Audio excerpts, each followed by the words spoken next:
Aetherdrift Draft, Tuesday, March 4th. Every Tuesday and Friday, my local game store hosts a Magic the Gathering draft. This time it is Aetherdrift, a set that I was not too excited about when it was announced, being spoiled, but it turns out the format has some fun stuff going on. Often there are not enough people to make clean 8-person pods for drafting, so this time I was in a 9-person draft. Pack 1. I open my first pack and I see Zahur, a black-white rare that wants to do sacrificey things and also rewards you for getting to max speed. There's a foil push the limit in the pack, which is kind of interesting, and I consider it because it is a deck that I have not tried before. As I'm going back through this pack, I'm realizing there are a lot of good playables, but not sure if they are first pick worthy. Stampeding Scurryfoot, the 5 mana 4/5 reach that you discard a card to draw a card once a turn, Packed Altera, and Venom Sack Lagak. I end up taking Zahur because it is a rare I have tried out before, but did not really get to play the game with it. Another reason I take it is because if I can end up in base green, I can splash Zahur and still do the sacrifice stuff. Maybe be an Abzan deck. I get past a Gas Guzzler, and that works very well with Zahur. Both start my engines, and then at max speed, when I sacrifice a creature, I can draw a card and make a 2/2 body that, if I really need to, can sacrifice for another card.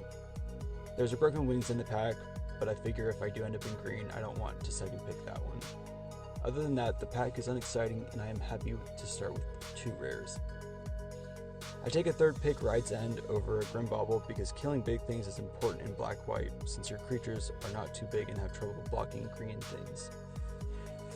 Grim Bauble is better in an artifact deck, and I think white-black does not have too many artifact synergies.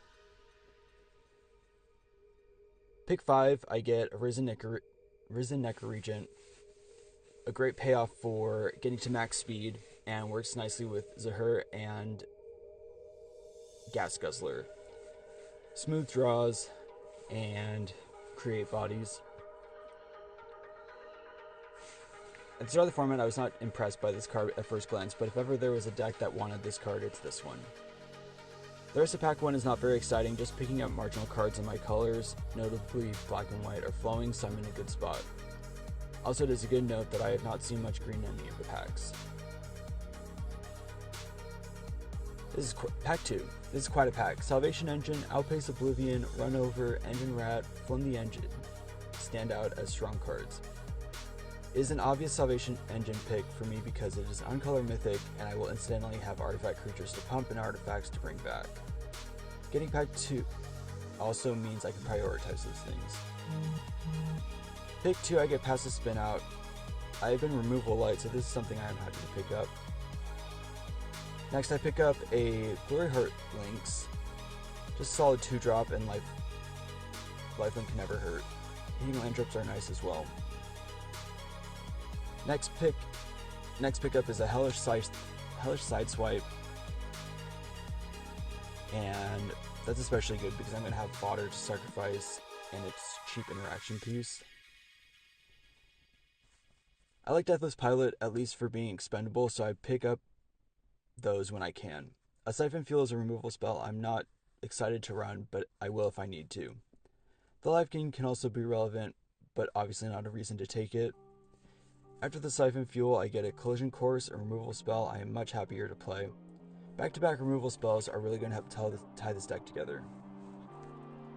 Pack 3, my rare is a decent white card, but there is a Momentum Breaker that is a perfect removal spell and a card to start my engines early. There's also a Grim Bauble, but I am more inclined to take an uncommon over a common, especially because, again, life gain can be relevant and I'm trying to get to max speed. Pick 2, I get past a special guest, Lower the Undead. At first, it does not seem too exciting, but then I go through my pile and see that I coincidentally have a lot of zombies, and I realize that Walking Sarcophagus is a zombie and an artifact. So we get pumped by Salvation Engine and Lord of the Undead. I don't try to make a habit of money drafting, but it does not hurt that this special guest is also like $8. I pick up a Wreckage Wicker Folk, solid 2-drop, and an artifact for Salvation Engine, also Surveil 2, so smooth draws. Mid-pack, I get an amazing gift in the form of Perilous Snare, Again, another max speed payoff, and an Oblivion Ring with upside is never a bad thing. Seeing as this is pick 4, there must not be too many players in white.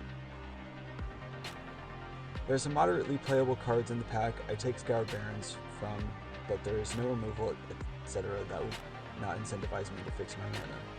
I like casting my spells.